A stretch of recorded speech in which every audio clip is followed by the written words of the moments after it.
Hola, buenas tardes. Bueno, yo solamente quería dar la bienvenida. Estamos encantados, sobre todo de recibirte, Consuelo, porque es una socia nuestra de hace muchos años y ha retomado otra vez la actividad y ha venido muy fuerte. Tengo la gran suerte de haberla conocido, de haberte tratado un poquito. Hemos tenido un feeling muy especial y sobre todo hablando de su vida, de su obra y todo. Me regaló el libro ahora que van a explicar. Y os puedo decir que este libro es de fácil lectura, una investigación muy importante, pero sobre todo una comprensión muy bonita y que ya es hora que pongamos a la mujer en valor, que es lo que quiere hacer Consuelo en esta época. Nada, ya os dejo con los presentadores Consuelo y Elías, que van a hablar de la obra de Consuelo y de su vida. Muchísimas gracias.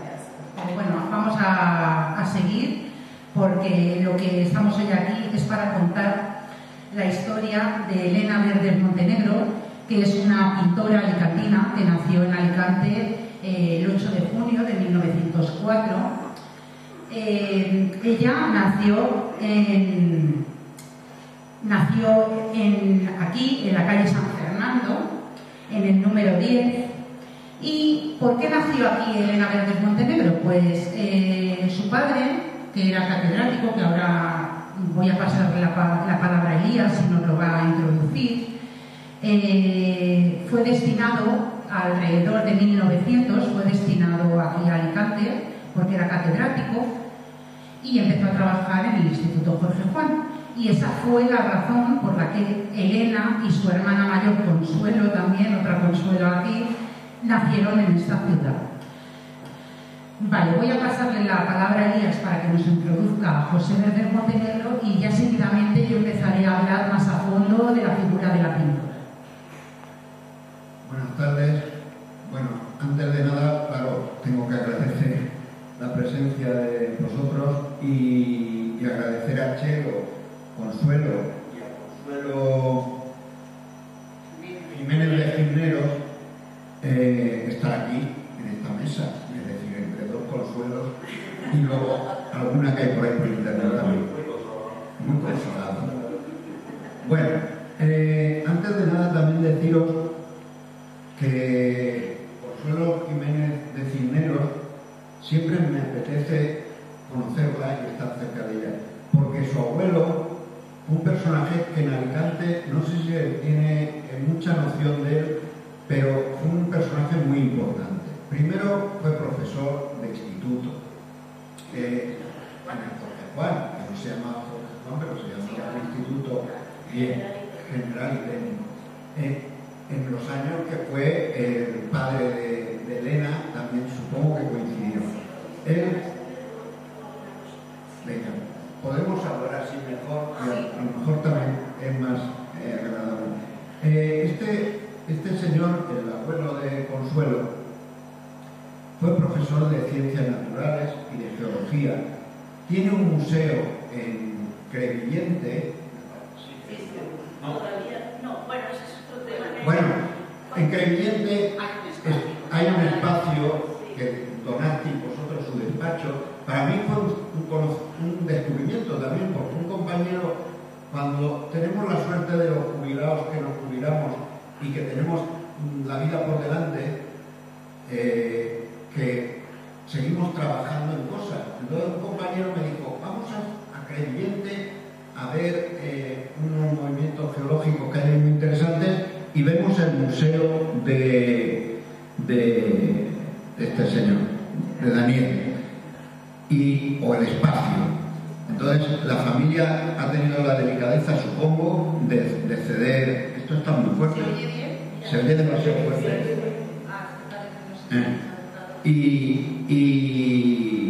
Y bueno, es un espacio que tiene los muebles de su despacho. Este señor, bueno, no voy a hablar más de él, pero venga. Aclarar, perdón, pero es que me gustaría aclarar también. Yo es que no conozco esto. Ahora.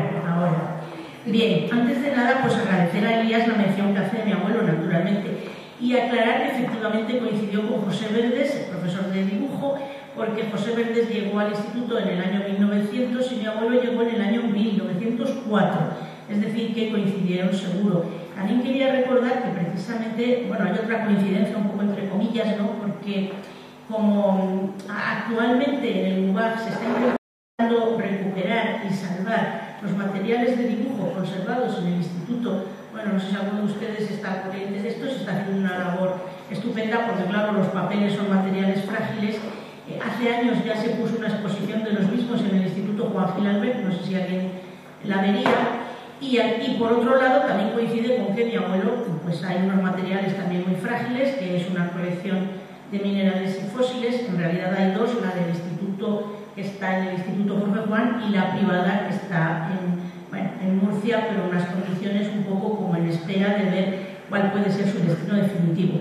Con respecto al tema de Crevillente, no, yo quería aclarar una cosa porque, para que un poco se entienda, ¿no? Lo que sucedió en Crevillente fue que en el 2019 se quiso hacer una exposición, eso es exactamente, una exposición temporal, que luego vino la pandemia, luego como tuvo mucho éxito la exposición, quisieron hacer una prolongación más pequeña, perdón, pero es que esto hay que explicarlo sobre todo para que no haya ningún tipo de malentendido. Entonces, hicieron una exposición más pequeña, en un rincón, por así decir, que ya se veía que aquello tampoco podía estar allí indefinidamente, y lo que la familia sí que hizo, pero no solo la familia, Jiménez Cisneros, también otras instituciones, el propio Instituto Jorge Juan, en fin, la Universidad de Valencia, muchos centros, fue ceder esos materiales para la exposición esta que fue tan relevante, que fue donde probablemente fuisteis, ya digo, en su momento, ¿no? Una exposición muy visitada.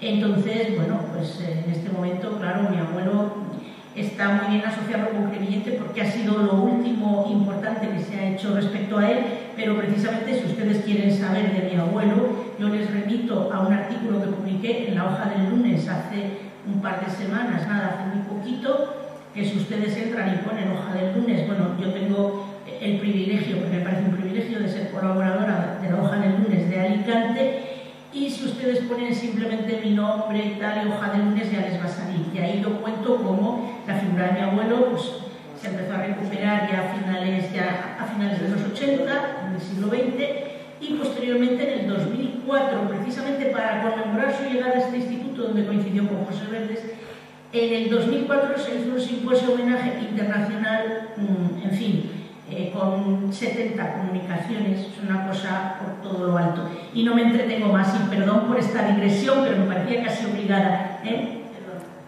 Bueno, vamos a...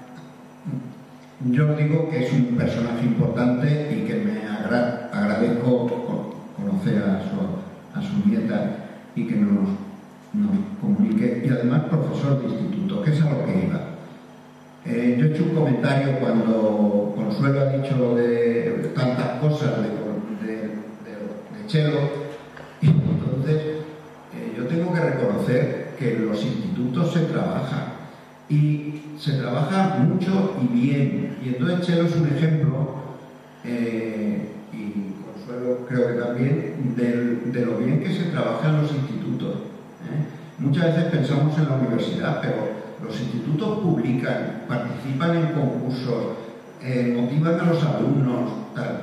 Bien, sobre esto yo creo que ya está claro. Y luego deciros que, gracias a Chelo por invitarme, que yo la conozco de hace bastante tiempo, aunque ella es mucho más joven que yo, pero conocí a su madre, que influyó creo mucho en ella, y Chelo me ha querido seguir siempre, pero nunca me llega, en el sentido de que estuviste en Santa Pola. Me fui de Santa Pola, llegó Chelo. Estuve un año, estuve en Torrellano, cuando me iba a ir de Torrellano, llega Chelo. Ahora te toca ya el Mare Nostrum. Pero eso me está siguiendo. Pero bueno, claro, yo soy más mayor. ¿Quién fue el padre de Elena Verde Montenegro? Pues fue un profesor de instituto también, que ganó la plaza, como se ganan en aquellos tiempos, también se ganaron las plazas, y le tocó venir a Alicante, aunque él procedía del norte de España y había estado en Madrid mucho tiempo. y llega a Alicante y se pone en el instituto, pero se incorpora al Partido Socialista, que en aquel tiempo era muy pequeño, y él era parece ser que era un buen orador y crítico políticamente también, por lo que yo he investigado y he consultado, y aunque es un socialista muy luchador, pues muchas veces no coincide con la línea seguida por los jefes, y entonces eso le crea algunos temas. Es importante también su participación en una cosa que todos conocemos, que es el Ateneo de Madrid. Él llegó a ser, creo, vicepresidente, pero participó muy activo en el Ateneo de Madrid. El Ateneo de Madrid era un centro cultural y de referencia en la España de los años 20, años 30, en la República y antes de la República. Y viene a Alicante, se incorpora al instituto y también hace su participación en el casino y en un Ateneo que había también aquí, y participa también políticamente en el Partido Socialista. Se presenta en algunas elecciones y él dice que nunca gana. Nunca gana, no vendrían los aires en esa época por él, porque a lo mejor los socialistas de aquella época preferían una persona más obrera o más vinculada al trabajo, y él era un intelectual. Y en los años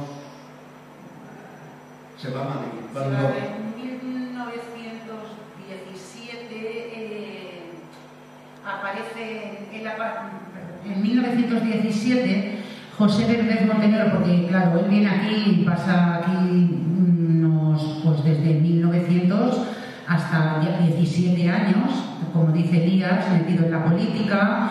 De hecho, sigue en un partido y sigue presentándose aún estando en Madrid, porque tengo yo aquí los datos de que en 1919 consigue las máximas votaciones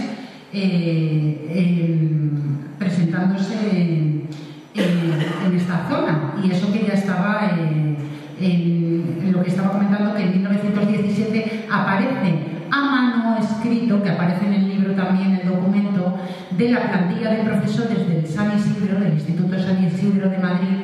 Él ya aparece, pero escrito a mano. Entonces yo creo que él se incorporó a mitad de curso, y ya el curso siguiente es cuando ya aparece su nombre en 1918-19, es cuando ya está instalado definitivamente en Madrid.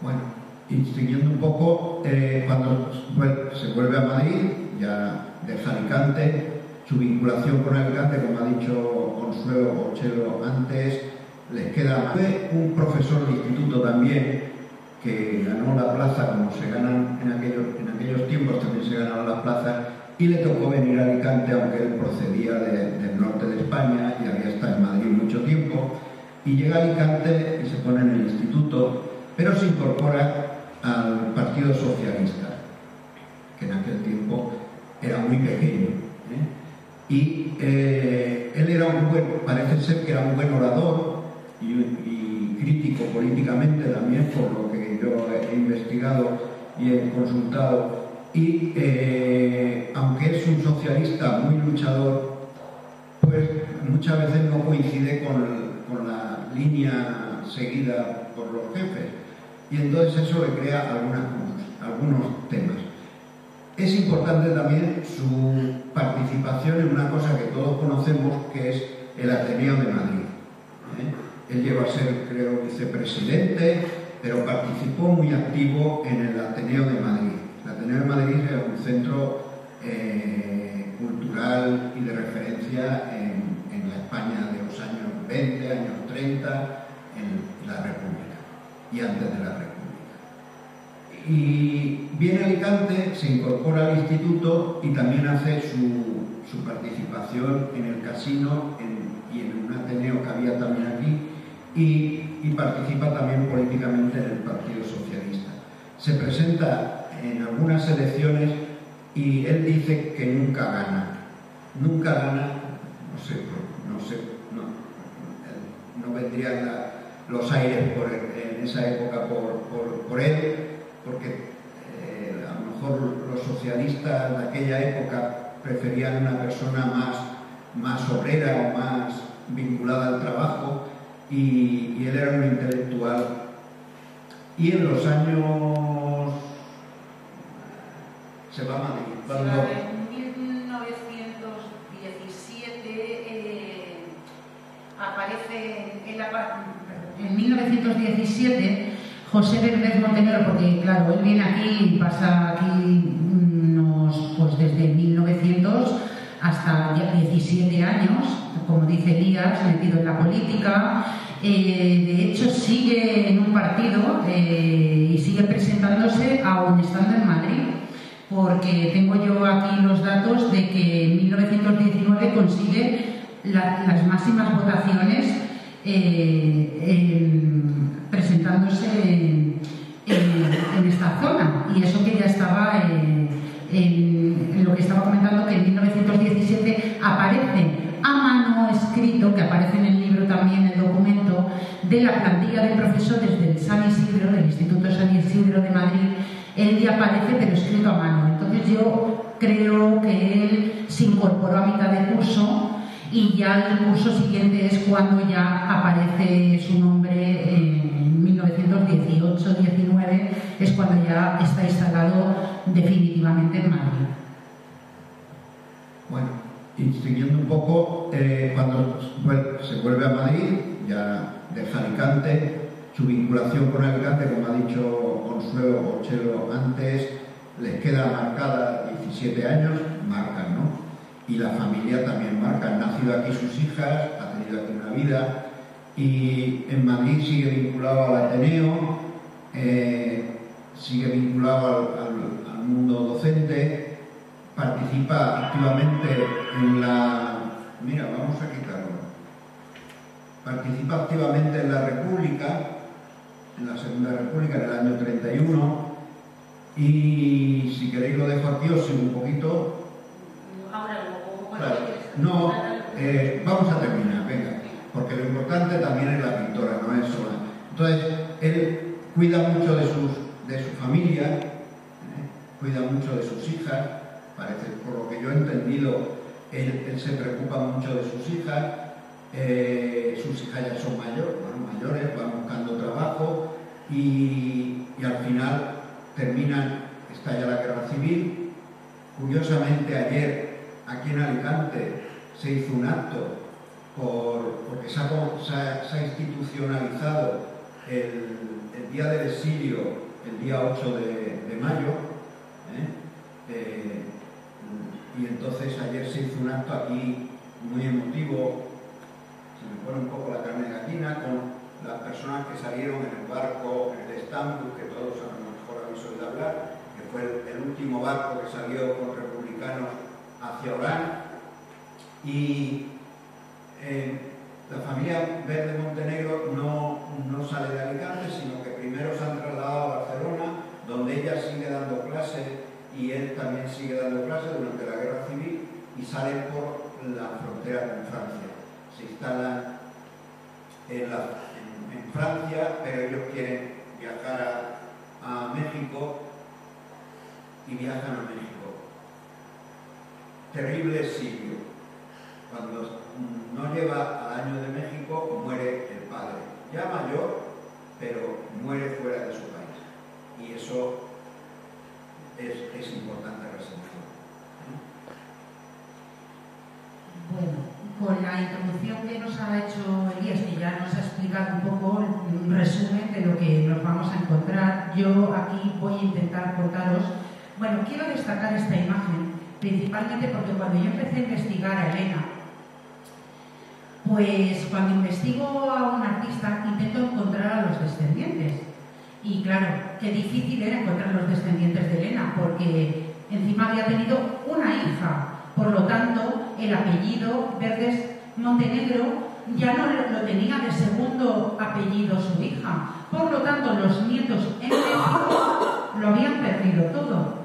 Y Fruto de la casualidad, llegué a localizar a sus nietos y fueron capaces de aportarme algo de documentación, pero yo soy lo que siempre digo, que al final soy yo la que más aporta información a las familias que la propia familia. Pero os decía que esta imagen me resulta curiosa porque estaba en la maleta yo le llamo la maleta del exilio, la que tenía Elena, lo que le quedó a sus nietos.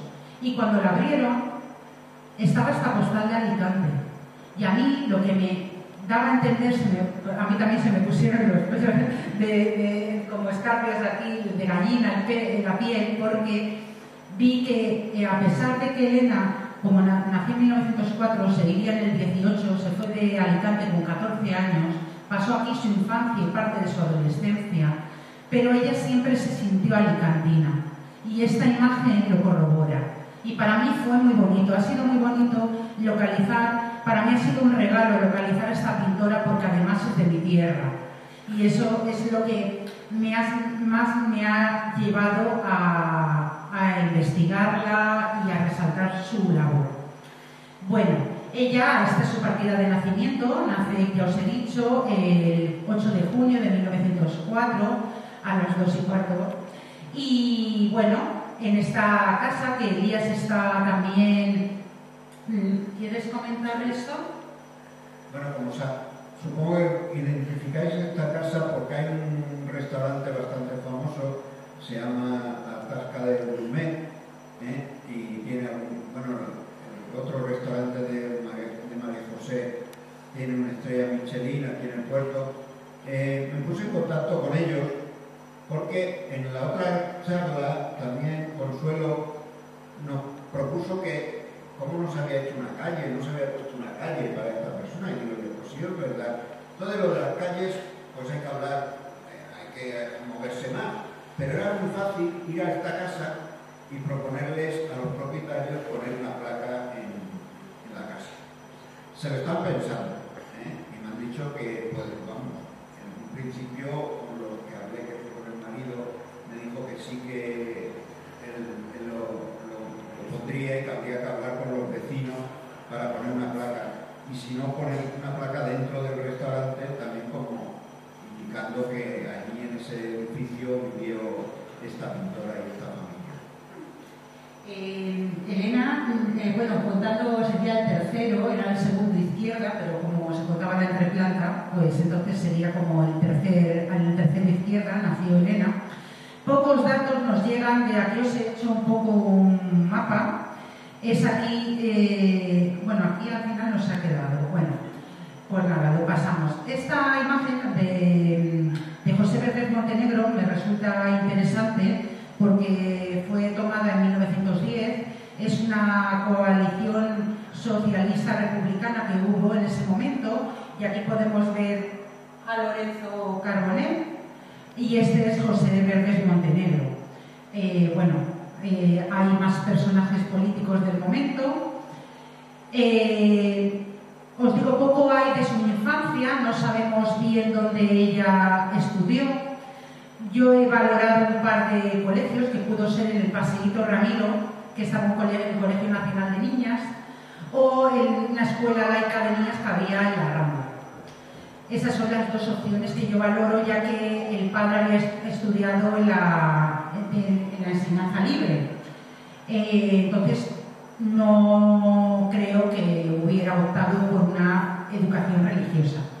Ellos llegan a Madrid, esta es Elena, ya aquí empiezan a vivir, cerca de esto es el Palacio Real, y ellos empiezan a vivir aquí.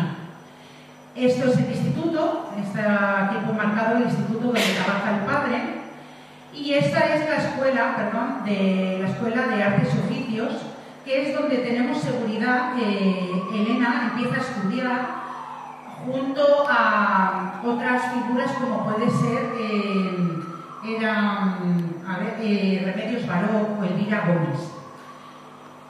Elena no era copista, aunque en esa época muchas personas utilizaban parte de su formación, iban al Museo del Prado y empezaban a copiar cuadros. Este cuadro que hemos encontrado, que es una copia suya, la realizó en México. Ella se caracterizaba a pesar de que estudió en la Escuela de Artes y Oficios, se declaraba autodidacta.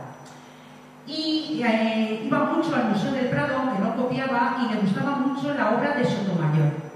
Yo, aparte, considero que Elena era una persona autodidacta porque ella iba a los museos y le gustaba empaparse de las diferentes obras y también de las experiencias vitales que iba teniendo. ¿Cuándo aparece Elena por primera vez en escena? ¿Vale? ¿Cómo podríamos decir que empieza su vida profesional cuando haya terminado su formación? Pues aparece de mano de la Asociación de Pintores y Escultores de Madrid, ese es su carné de 1930, pero ella se presenta por primera vez en 1924 con este cuadro. La hemos encontrado gracias, los cuadros de la época de Madrid están todos desaparecidos. Tenemos suerte de que Elena hizo una exposición en 1933 y se hizo una documentación gráfica de algunos de sus cuadros que los tiene publicado el Ministerio y gracias a eso os los podemos mostrar. Este fue el primer cuadro que Elena realizó de sus primeras experiencias con la pintura fueron en el paisaje, aunque ella dice que hizo retrato desde siempre, pero es verdad que creo que porque donde ella más segura se sentía era en el paisaje, porque es lo que empieza a presentar en los diferentes certámenes. Ella le gusta mucho mostrar su obra, tiene una inquietud de presentarse a los salones de otoño y entonces yo en el libro presento esta obra coloreada, un poco para llevar más a los lectores o a las personas. Y sí que podemos ver que Elena tiene unas nociones de geometría, de composición. Ella, sus primeras obras acude al retiro, ¿vale? Esta es la foto original y esta es coloreada. Vemos que en todas sus obras tiene un interés, igual que en esta, por el agua, por el reflejo del agua. En esta también lo podemos ver. Esta es una fuente, pero son paisajes en los que no aparece el ser humano. Hay una sublimación de la naturaleza. No le interesan estos paisajes representar a los individuos, sino más la naturaleza. Y yo considero, ya os digo que hay pocos datos, que todo esto ya lo pintaba al aire libre, un poco siguiendo esta tendencia impresionista. Por lo tanto, era una mujer con mucho carácter y en esa época ponerse ella delante con sus pinceles al aire libre a pintar me llama la atención de una mujer de esa época. Este cuadro no es de ella, pero en mi cuadro hago un guiño a otra pintora alicantina, que es Antonia Pando, que esta señora fue la primera mujer en Alicante en realizar una exposición individual en el Salón del Casino. Y me llamó la atención porque también juega con el reflejo de las formas en el agua, igual que hace Elena. Entonces, en el libro le hago un guiño porque también he contactado con la familia de esta pintora, con los descendientes, y me han aportado obra. Y sí que es verdad que la biografía no va a dar no tengo tanto dato como Elena y no dará para un libro, pero sí que más adelante quiero reflejarlo en una obra más compartida de otras autoras de la Comunidad Valenciana. Y bueno, aquí pues utilicé para hacer un guiño y así también os la doy a conocer.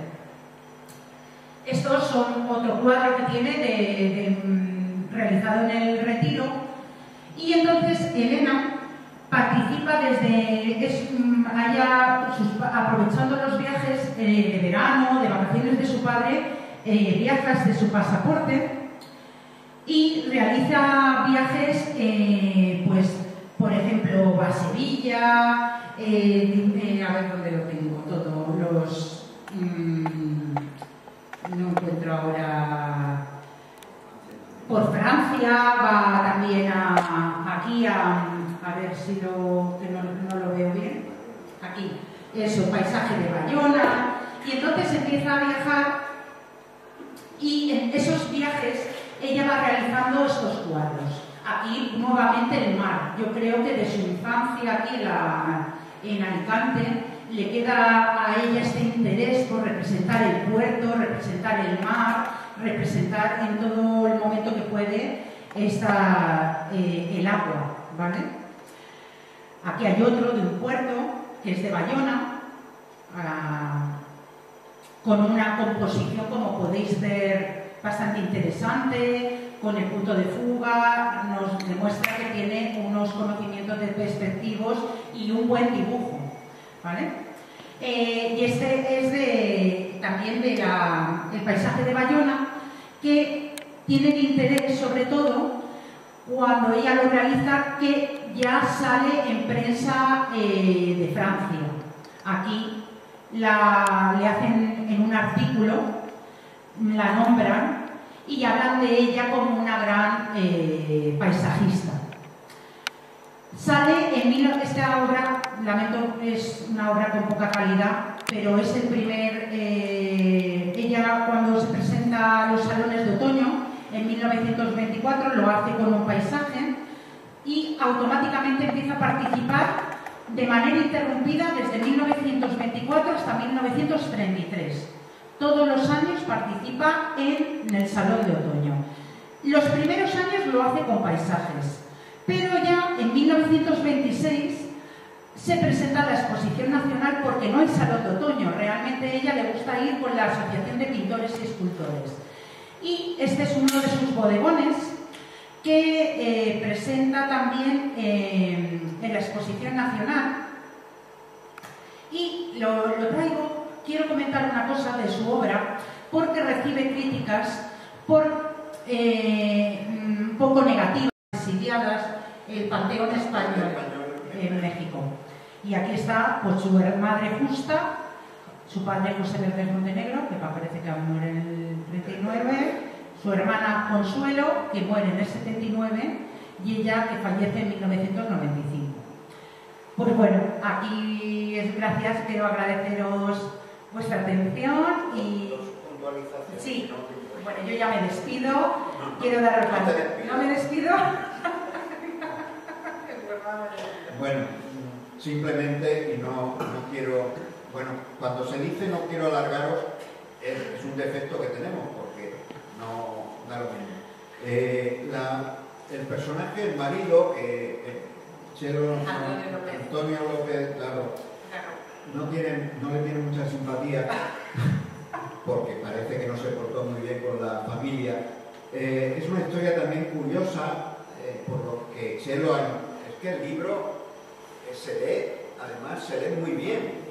Y te engancha, como digo yo, ¿no? Decimos, él tiene una vida un poco azarosa, bueno, azarosa no, es un chico, nace por la zona de Gino, tal, se traslada enseguida a Barcelona a trabajar, es un hombre que se va haciendo a sí mismo, acaba metido en la aviación, y va ascendiendo en la guerra civil, es aviador militar en la guerra civil, con los aviones rusos. Esto sí, voy a ponerlo, tengo aquí una imagen de Natacha. El Chato lo llamaban, y participa en la guerra civil, y luego parece ser que Elena lo rescata para casarse. Es decir, consigue que este señor, que también se va al exilio, en vez de estar por ahí por los campos de concentración, yo lo he interpretado así, a través de alguna relación que tenían, lo rescata y se casan en México. El matrimonio no debe funcionar, este hombre luego hace su vida, se casa otra vez, luego terminó en un pueblo cerca de Murcia. No, en la sí, bueno, sí, lo de Murcia. Bueno, él vino antes de operarse, que vino a su pueblo. Bien, pero que terminó en Murcia, y luego todo eso también lo sabemos porque en la Universidad de Alicante está toda la documentación de los aviadores que hicieron una asociación en el exilio, ADAR, hicieron una asociación, y toda la documentación de ADAR está depositada en el archivo de la democracia de la Universidad de Alicante. Y su presidenta, que es la nieta de uno de esos aviadores, pues está vinculada a ese archivo. Eso es importante. Quería decir otra cosa, pero... No, bueno, sí, era de este señor... Ah, perdón, sí, ya lo tengo. Otra reflexión, para terminar, es que si veis las fechas de defunción de Elena, es en el 95. La democracia, Franco había muerto en el 75. Es decir, Elena pudo volver a España. No sabemos por qué no volvió. Muchos no volvieron porque se habían instalado en México y vivían bastante bien en México. El gobierno español ha hecho algunos intentos de que vuelvan para despedirse de su país o de lo que sea. Y claro, esta gente se va muriendo en Argentina, en Chile, en México, en Francia, en la Unión Soviética, en Rusia, y hay que tener un recuerdo hacia ellos. Muchas gracias. Bueno, pues nada, yo creo que ya ha quedado más o menos un poco clara toda la idea. Todo ya, como os digo, con más profundidad está en el libro. Y nada, daros las gracias por vuestra atención. Espero que, bueno, pues si no la conocíais, pues saber que tenemos una pintora alicantina, que sí que había mujeres, que yo me gusta reivindicarlas, porque creo que pues tiene que, para las mujeres es importante tener este espejo. Bueno, pues si no hay más preguntas, pues nada, ya podemos dar esto por terminado. terminado. Pues muchas gracias.